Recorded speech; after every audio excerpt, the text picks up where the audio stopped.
Hi കൂട്ടുകാരെ, ഇന്നത്തെ എപ്പിസോഡിൽ ദുർഗയുടെയും കിരണിന്റെയും മുറിയിലേക്ക് സെർച്ച് ചെയ്യാനായിട്ട് ചെല്ലുന്ന ചന്ദ്രമതി അവിടെ ആരുമില്ല എന്ന് ഉറപ്പാക്കി അതിനായിട്ട് അകത്തേക്ക് ചെല്ലാൻ ചൊല്ലുമ്പോഴാണ് അവിടെ സഹദേവൻ അതിനു മുൻപേ തന്നെ അവിടെ എത്തി എന്തൊക്കെയോ ഒന്ന് കണ്ടെത്താനുള്ള ശ്രമം നടത്തുന്നത്.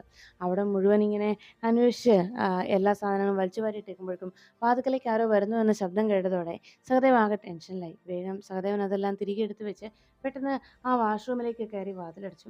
അപ്പോഴാണ് വാതിൽ പതിയെ തുറന്ന് അകത്തേക്ക് ചന്ദ്രമതി കയറി വന്നത്. ചന്ദ്രമതിയുടേതായ രീതിയിൽ അവിടെ എല്ലായിടവും അന്വേഷണം ആരംഭിച്ചു. അകത്തേക്ക് കയറി വന്ന ആളുടെ ഒരു അനുഭവം കേൾക്കാറായപ്പോൾ അവർ പോയി എന്ന് സംശയിച്ച് വേഗം സഹദേവൻ വാഷ്റൂമിന്റെ വാതിൽ തുറന്ന് പുറത്തേക്ക് എത്തിവലിഞ്ഞു നോക്കിയപ്പോൾ അവിടെ ചന്ദ്രമതി നിന്ന് എന്തോ അന്വേഷിക്കുന്നത് കണ്ടു. എന്തൊക്കെയോ തപ്പുന്നത് കണ്ടപ്പോൾ സഹദേവനാകെ അതിശയമായി. സഹദേവൻ പതിയെ ചന്ദ്രമതി വിളിച്ചു. "ഏട്ടത്തി, എന്തായി നോക്കുന്നത്?" എന്ന് ചോദിച്ചപ്പോഴേക്കും അത് പിന്നെ എന്ന് പറഞ്ഞപ്പോൾ എനിക്ക് മനസ്സിലായി. വാ വാ, ഞാനും അതിനാ വന്നിരിക്കുന്നത്, നമുക്ക് നോക്കാമെന്ന് പറഞ്ഞ് രണ്ടുപേരും കൂട്ടായിട്ട് അവിടെ എല്ലായിടവും പരതുകയാണ്. അപ്പോഴാണ് ദുർഗയും കിരണും കൂടി സംസാരിച്ചുകൊണ്ട് വരുന്ന ശബ്ദം കേട്ടത്.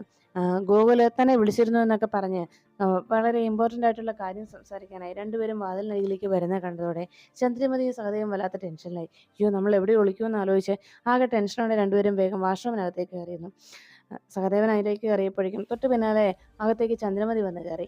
ഇത് കണ്ടതോടെ സഹദേവൻ ചോദിച്ചു, "അല്ല ഏട്ടത്തി എന്നെയും കൂടി ഇവിടെ വെച്ച് കണ്ടാൽ അവർ തെറ്റിദ്ധരിക്കില്ലേ?" എന്ന് ചോദിച്ചപ്പോഴേക്കും ചന്ദ്രമതി വേഗം പുറത്തേക്ക് ഇറങ്ങി അവിടുത്തെ കർട്ടന് പിന്നിലായിട്ട് ഒളിച്ചിരുന്നു. അപ്പോഴാണ് സഹദേവൻ ആലോചിച്ചത്, ദൈവമേ, അവർ വന്ന് വാഷ്റൂമിൽ കയറണം തോന്നിയാലോ, അതും പ്രശ്നമാവുമല്ലോ എന്ന് ആലോചിച്ച് സഹദേവൻ പുറത്തേക്ക് ഇറങ്ങി കർട്ടന്റെ പിന്നിലേക്ക് ഒളിക്കാൻ എന്താ വഴിയെന്ന് ആലോചിച്ചപ്പോൾ അവിടെ ചന്ദ്രമതി നിൽക്കുന്നത് കണ്ടു. ഇനി താൻ എവിടെ ഒളിക്കുമെന്ന് ആലോചിച്ചപ്പോഴേക്കും വാതിൽ തുറക്കുന്ന ശബ്ദം കേട്ടപ്പോൾ സഹദേവൻ വേഗം ചന്ദ്രമതിയോടൊപ്പം കർട്ടന്റെ പിന്നിലായിട്ട് തന്നെ ഒളിച്ചു നിന്നു.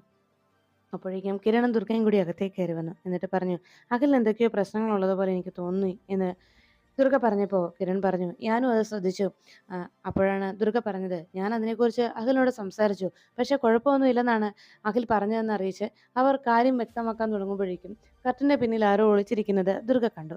രണ്ടുപേരുടെ കാലുകൾ താഴെ കണ്ടതോടെ ഒന്ന് ചെറിയച്ചനാണെന്ന് ദുർഗയ്ക്ക് മനസ്സിലായി.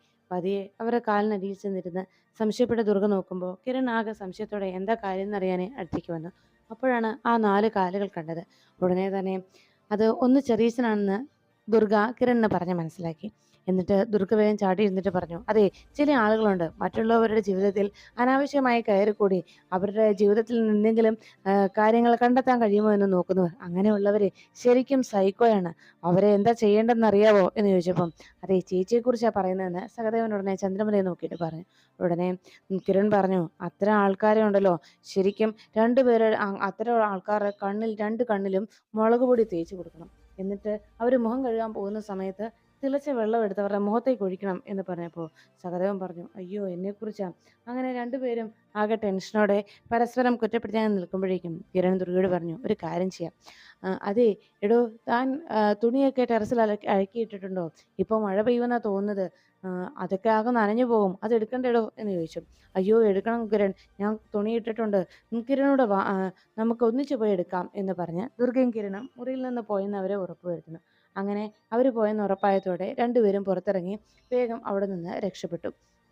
അപ്പോഴാണ് ചിറക്കല് കുട്ടൻപിള്ള ചക്കയും മാങ്ങയൊക്കെ പറിച്ചുകൊണ്ട് വരികയും കുട്ടൻപിള്ളയുടെ കൂടെ തൊട്ടു പിന്നാലെ സൗദാമിനി അമ്മയും അവിടേക്ക് വന്നത്. ഇത് കണ്ട ദേവൻ ചോദിച്ചു, "അല്ല, ഇതെന്താ അമ്മേ മാങ്ങയൊക്കെ?" എന്ന് ചോദിച്ചപ്പോൾ സൗദാമിനി അമ്മ പറഞ്ഞു, "ഇത് നമ്മുടെ ദുർഗമോള് വെച്ച മാവിൽ ആദ്യമായി കായ്ച്ച മാങ്ങയാ.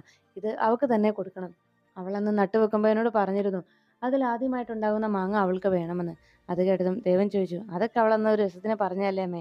അതൊക്കെ അമ്മ ഓർത്തിരിക്കുകയാണോ?" എന്ന് ചോദിച്ചപ്പോഴേക്കും, "അതെ, ഇതൊക്കെ ഓർത്ത് ചെയ്തു കൊടുക്കാനായിട്ട് അവൾക്ക് അമ്മയായിട്ടും മുത്തശ്ശിയായിട്ടും ഞാനല്ലേ ഉള്ളൂ. ഞാൻ അവളുടെ മുത്തശ്ശി മാത്രമല്ല, അവളുടെ അമ്മ കൂടിയാ" എന്ന് സൗദാമിനി അമ്മ അറിയിച്ചു. അങ്ങനെ അവർ രണ്ടുപേരും സംസാരിച്ച് നിൽക്കുന്നത് അപ്പുറത്ത് നിന്ന് ഗിരിജയും വസുമതിയും കേട്ടു. കൃത്യമായി കേൾക്കാൻ കഴിയുന്നില്ല, പക്ഷെ അവരെന്തോ സംസാരിക്കുന്നുണ്ടെന്ന് അവർക്ക് മനസ്സിലായി. അപ്പോഴേക്കും സൗദാമിനി അമ്മയോട് ദേവൻ ചോദിച്ചു, "അല്ലമ്മേ, ഇതിപ്പോൾ എങ്ങനെയാണ് ഇനി ദുർഗമോൾ കൊണ്ട് കൊടുക്കുന്നത്? ആര് കൊടുക്കും?" എന്ന് ചോദിച്ചപ്പം, "അതിനല്ലേ ഇവിടെ കുട്ടനുള്ളത്, കുട്ടൻ കൊണ്ടുപോയി കൊടുത്തോളും" എന്ന് പറഞ്ഞു. "കുട്ടൻ അതൊക്കെ ഒരു ബുദ്ധിമുട്ടാവില്ലേ അമ്മേ?" എന്ന് ചോദിച്ചപ്പോഴേക്കും കുട്ടൻപിള്ള അവിടേക്ക് എത്തി. "എന്താ ദേവേട്ടാ ഈ പറയുന്നത്? എനിക്കെന്ത് ബുദ്ധിമുട്ടാ? ദുർഗമോൾ എൻ്റെ മോള് കൂടിയല്ലേ. അതുകൊണ്ടേ എനിക്കിതിൽ യാതൊരു ബുദ്ധിമുട്ടുമില്ല. ഞാനേ ഈ ചക്ക എടുത്ത് അകത്ത് വെക്കട്ടെ" എന്ന് പറഞ്ഞ് അതുമായിട്ട് കുട്ടൻപിള്ള അകത്തേക്ക് പോയി. അപ്പോഴാണ് സൗദാമിനിയമ്മ പറഞ്ഞത് കുറച്ച് പലഹാരങ്ങൾ കൂടി മോൾക്ക് മേടിച്ചു കൊടുക്കണമെന്ന്. എന്തായാലും അതും കുട്ടൻ പോയി മേടിച്ചോളുമെന്ന് പറഞ്ഞുകൊണ്ട് സൗദാമിനി അകത്തേക്ക് പോകുമ്പോൾ ഗിരിജയും ബസുമതിയും പറഞ്ഞു, കണ്ടില്ലേ രണ്ടുപേരുടെയും ദുർഗയോടുള്ള സ്നേഹം. ഇവിടെ നിന്ന് മാന്യമായിട്ട് വിവാഹം കഴിപ്പിച്ച് അയച്ചു വിട്ടതാ അഷിത. എന്നിട്ടോ അവളോട് ഇത്രയും താല്പര്യവും സ്നേഹമൊന്നും അവർക്ക് രണ്ടുപേർക്കും ഇല്ല. അവളോട് മാത്രമാണ് അവർക്ക് കൂറുള്ളത്. എന്തും ഇങ്ങനെയാണല്ലോ എല്ലായ്പ്പോഴും സംഭവിക്കാറുള്ളത് എന്ന് പറഞ്ഞപ്പോൾ ഗിരിജ പറഞ്ഞു, അതൊരിക്കലും നടക്കാൻ പാടില്ല. അവരുടെ ഈ ഒരു നീക്കം നമുക്ക് തടഞ്ഞേ പറ്റൂ എന്ന് പറഞ്ഞപ്പോൾ വസുമതി പറഞ്ഞു, നമ്മൾ എന്ത് ചെയ്യാനാ? ഇവിടെ എന്ത് ചെയ്താലും നമ്മുടെ വാക്കിന് ഒരു വിലയും കൽപ്പിക്കാത്തവരാണല്ലോ ഇവിടെ ഉള്ളവരെല്ലാം. പിന്നെ നമ്മൾ എന്ത് പറഞ്ഞിട്ടെന്താ എന്ന് ചോദിച്ചു. അപ്പോഴേക്കും അടിയിലേക്ക് വന്ന സൗദാമിനിയമ്മയുടെയും ദേവന്റെയും ഈ പെരുമാറ്റത്തെ കുറിച്ച് വസുമതി കുറ്റപ്പെടുത്തിക്കൊണ്ട് പറഞ്ഞു, അല്ലെങ്കിലും എൻ്റെ മോളോട് എന്നും രണ്ടാം തരക്കാരി എന്ന രീതിയിലുള്ള പെരുമാറ്റമാണല്ലോ ഇവിടെ നിന്ന് നടക്കാറുള്ളത്. അമ്മയ്ക്കാണെങ്കിൽ സ്വന്തം പേരക്കുട്ടിയാണെന്നുള്ള ചിന്ത പോലുമില്ല എൻ്റെ മോളെക്കുറിച്ച്. മാത്രമല്ല ദേവേട്ടൻ്റെ കാര്യം ഓർക്കുമ്പോൾ എനിക്ക് വിഷമം. സ്വന്തം മോളായിട്ടും അവളോട് ഇങ്ങനെ കാണിക്കുന്നത് എനിക്ക് സഹിക്കാൻ പറ്റുന്നില്ലെന്ന് പറഞ്ഞപ്പോൾ അത് കേട്ട ഗിരിജ പറഞ്ഞു, അതെ, ഇനി ഇക്കാര്യത്തിൽ നാത്തു മറ്റൊന്നും ചിന്തിക്കേണ്ട. നാത്തുവിന് ഇത് ഒരിക്കലും നടപ്പിലാക്കാൻ പാടില്ല. നമുക്ക് അതിനെ എങ്ങനെയും തടയണം. അതിനു വേണ്ട കാര്യങ്ങളാണ് നാത്തുവിൻ ചെയ്യേണ്ടത് എന്നറിയിച്ചു. ശരി, നമുക്ക് രണ്ടുപേർക്കും ഇതൊന്ന് തടഞ്ഞേ പറ്റൂ എന്ന് പറഞ്ഞ് രണ്ടുപേരും അതിനെക്കുറിച്ച് സംസാരിച്ചുകൊണ്ട് വേഗം അത് തടയുമെന്ന് ഉറപ്പിച്ചു. ഈ സമയത്ത് കിരണും ദുർഗയും പുറത്തിറങ്ങി നമ്മുടെ വീട്ടിൽ റൂമിൽ ഇങ്ങനെയൊരു സെർച്ച് പോലും നടന്നിരിക്കുന്നു. അതുകൊണ്ട് എങ്ങനെയും എത്രയും പെട്ടെന്ന് നമ്മുടെ ലക്ഷ്യം പൂർത്തിയാക്കി ഇവിടെ നിന്ന് പോയേ തീരുമെന്ന് അവർ തീരുമാനിച്ചു. വ്യക്തിപരമായിട്ടുള്ള എന്നതിനേക്കാൾ വലുത് നമ്മുടെ ഗ്രൂപ്പായിട്ട് നമ്മൾ ചിന്തിക്കുന്ന ആ വലിയൊരു ലക്ഷ്യത്തിലെത്തുക എന്നതാണ് പ്രധാനം. അതുകൊണ്ട് തന്നെ അത് എത്രയും വേഗം നടപ്പിലാക്കുക എന്ന് പറഞ്ഞപ്പോൾ ദുർഗ പറഞ്ഞു, അത് മാത്രമല്ല കിരണിൻ്റെ കാര്യത്തിൽ കൂടി ഇവിടെ ഒരു തീരുമാനം ഉണ്ടാക്കിയേ പറ്റൂ. എത്രത്തോളം നമ്മൾ എത്തിച്ചിട്ട് ഇനി അത് പൂർത്തിയാക്കാതെ പോയാൽ അത് വലിയ പ്രശ്നവും. മാത്രമല്ല ഇവിടെ വെച്ച് ചന്ദ്രമതി ആൻറ്റി വിവരങ്ങളൊക്കെ അറിയണമെങ്കിൽ അത് കിരണിനെ കുറിച്ചുള്ള സംശയമായിരിക്കും. പിന്നെ കൊച്ചച്ഛൻ്റെ സംശയം നമ്മൾ വിവാഹിതരാണോ അല്ലയോ എന്നതാണ്. എന്നാൽ ചന്ദ്രമതി ആൻറ്റിയുടെ സംശയം കിരണിനെ കുറിച്ചാണ്. ആ സത്യം അവർ കണ്ടെത്താൻ പാടില്ല. അത് ദേവനങ്ങൾ വെളിപ്പെടുത്താതെ അതിനു മുമ്പ് മറ്റാരെങ്കിലും വഴി ആ വിവരം അറിഞ്ഞാൽ അത് കൂടുതൽ പ്രശ്നങ്ങൾ ഉണ്ടാക്കും. അതാണ് കുഴപ്പം എന്ന് കിരണിനോട് ദുർഗ പറഞ്ഞു. എന്തായാലും നമ്മൾ എല്ലാ പ്രശ്നങ്ങളും സോൾവ് ചെയ്തിട്ടേ ഇവിടുന്ന് പോവുകയുള്ളൂ. എല്ലാത്തിനും ഞാൻ കിരണിനൊപ്പം ഉണ്ടാവുമെന്ന് ദുർഗ ഉറപ്പ് നൽകിയപ്പോൾ ആ ഒരു ഉറപ്പിലാണ് താൻ മുന്നോട്ട് നീങ്ങുന്നതെന്നും അത് മാത്രമാണ് തൻ്റെ ധൈര്യമെന്നും പറഞ്ഞ് കിരൺ അവിടുന്ന് പോന്നു. ഈ സമയത്ത് ചന്ദ്രമതിയും സഹദേവനും കൂടി പുറത്തിറങ്ങി സംസാരിച്ചു. സഹദേവൻ പറഞ്ഞു, എഴുതി എനിക്ക് അവരുടെ കാര്യത്തിൽ സംശയമുള്ളതെന്ന് വെച്ചാൽ അവർ വിവാഹിതരാണോ എന്നതാണ്. അതെനിക്ക് കണ്ടെത്തണം. അതെന്താ അങ്ങനെ ഒരു സംശയം തോന്നാൻ കാരണം എന്ന് സഹദേവനോട് ചന്ദ്രമതി ചോദിച്ചപ്പോൾ അവർ വിവാഹിതരാണെന്ന് പറഞ്ഞ് ഇവിടെ വന്ന രണ്ടാമത്തെ ദിവസം മുതൽ എനിക്ക് ഈ സംശയം തോന്നി. അങ്ങനെ വിവാഹം കഴിച്ചവരാണെങ്കിൽ എന്തിനാ അവർ രണ്ട് സ്ഥലത്തായി കിടന്നുറങ്ങുന്നത്? അതിലെന്തോ പന്തികേടില്ലേ? അത് മാത്രമല്ല, സാധാരണ ഭാര്യ ഭർത്താക്കന്മാർക്കിടയിൽ കാണാറുള്ളത് പോലെ എന്തെങ്കിലും വഴക്കോ പിണക്കമോ ഒന്നും ഇവർക്കിടയിലില്ലല്ലോ. എന്തേലും കാര്യം പറഞ്ഞ് കിരണിനോട് ദുർഗ പരിഭവിക്കുന്നതോ പിണങ്ങുന്നതോ ഏട്ടത്തി കണ്ടിട്ടുണ്ടോ? രണ്ടുപേർക്കും ഇടയിൽ അങ്ങനെ ഒന്നും സംഭവിച്ചിട്ടില്ല. ഏതോ സ്വപ്നലോകത്ത് ജീവിക്കുന്നത് പോലെയല്ലേ അവർ കഴിയുന്നത്.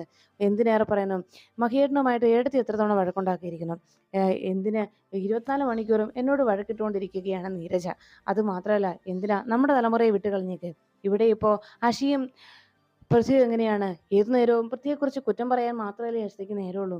അങ്ങനെയൊന്നും കിരണിന്റെയും ദുർഗയുടെ ഭാഗത്തുനിന്നും ഉണ്ടാവുന്നില്ലല്ലോ. അതെന്തുകൊണ്ടാണ്? അപ്പോൾ അവിടെ എന്തോ ഒരു അഡ്ജസ്റ്റ്മെന്റ് ഉണ്ടല്ലോ. അതല്ലേ ഒരു ഭാര്യയും ഭർത്താവും ആണെങ്കിൽ, അവർ യഥാർത്ഥ ഭാര്യയും ഭർത്താവുമാണെങ്കിൽ ശരിക്കും അവർക്കിടയിൽ വഴക്കുണ്ടാവണ്ടേ എന്ന് പറഞ്ഞപ്പോൾ അത് കേട്ട ചന്ദ്രമതി ചോദിച്ചു, ചിലപ്പോൾ സ്നേഹക്കൂടുതൽ കൊണ്ടാണെങ്കിലോ എന്ന് ചോദിച്ചപ്പോൾ എൻ്റെ ഇടത്ത് സ്നേഹക്കൂടുതലുണ്ടെങ്കിൽ തീർച്ചയായിട്ടും അവിടെ വഴക്കുണ്ടാകണം. അതാണ് ശരിക്കും ഉണ്ടാവേണ്ടത്. അങ്ങനെയാണ് സ്നേഹമുള്ളിടത്ത് എന്ന് പറഞ്ഞ് സഹദേവൻ ചന്ദ്രമതിയെ പറഞ്ഞ് മനസ്സിലാക്കാൻ ശ്രമിച്ചു. അതൊക്കെ ഇരിക്കട്ടെ, ഏടത്തി എന്തിനാ അവിടെ വന്ന് അവരെ റൂം പരിശോധിച്ചത് എന്ന് ചോദിച്ചപ്പോഴേക്കും ചന്ദ്രമതി പറഞ്ഞു, എനിക്ക് കിരണിന്റെ കാര്യത്തിൽ ചില സംശയങ്ങളുണ്ട്. അത് കേട്ടതും സഹദേവൻ ചോദിച്ചു, എന്താ ഏട്ടത്തി സംശയം? കിരൺ ദേവേട്ടൻ്റെ മകനാണോ എന്നതാണോ? അതായത് പൂർണിമയുടെ അനുജൻ തന്നെയാണോ കിരൺ എന്നത്? അതാണോ സംശയം എന്ന് ചോദിച്ചപ്പോൾ, അങ്ങനെയാണെങ്കിൽ പൂർണിമ അതിന് സമ്മതിക്കുമോ? ഇവിടെ അവനെ വിളിച്ച് കയറ്റാൻ അവൾ അങ്ങനെ ഒരു അനുവാദം നൽകുമോ? എന്താ ഏട്ടത്തിയുടെ അഭിപ്രായം? അപ്പോൾ അങ്ങനെയൊന്നുമല്ല, മറ്റെന്തോ ഒരു കാര്യം ഇതിന് പിന്നിലുണ്ട്. അതാണ് നമ്മൾ കണ്ടെത്തേണ്ടത്. അതെന്തായിരിക്കും സഹദേവ എന്ന് ചോദിച്ചപ്പം, എഴുത്തി അതല്ലേ നമുക്ക് കണ്ടുപിടിക്കേണ്ടത്. എന്തായാലും നമുക്ക് നോക്കാം. നമ്മൾ രണ്ടുപേരും ഒറ്റക്കെട്ടായിട്ട് ഇതിൻ്റെ സത്യാവസ്ഥ കണ്ടെത്താൻ ഇറങ്ങി പുറപ്പെട്ടാൽ തീർച്ചയായിട്ടും അത് കണ്ടുപിടിക്കാൻ പറ്റും ഏട്ടത്തി എന്ന് സഹദേവൻ വേഗം തന്നെ ചന്ദ്രമതിയോട് പറഞ്ഞു. അത് കേട്ടതും ചന്ദ്രമതി അത് ശരി തന്നെയാണെന്ന് സമ്മതിച്ചു.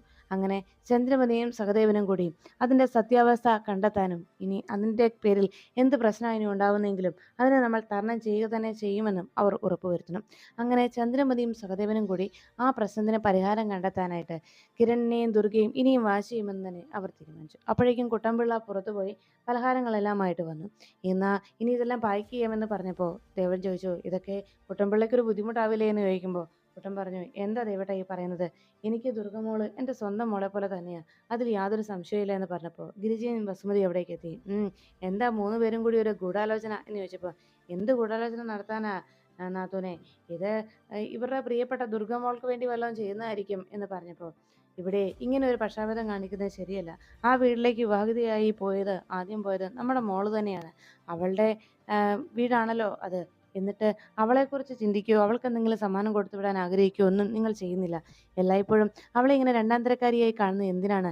ഇനി അത് ഇവിടുത്തെ മകളല്ലെന്നും അവള് ഈ കുടുംബത്തെ കുട്ടിയല്ല എന്നും ഒരു ധാരണ ഇനി ആർക്കെങ്കിലും ഉണ്ടോ എന്നൊക്കെ ചോദിച്ചപ്പോൾ ദേവൻ ദേഷ്യത്തോടെ ചന്ദ്രമതിയോട് സംസാരിച്ചു. എന്തൊക്കെയാ ചന്ദ്രമതി എന്തൊക്കെയാ വസുമതി നീ വിളിച്ചു പറയുന്നതെന്ന് ചോദിച്ച് ദേവൻ വസുമതിയെ വഴക്ക് പറയുന്നു.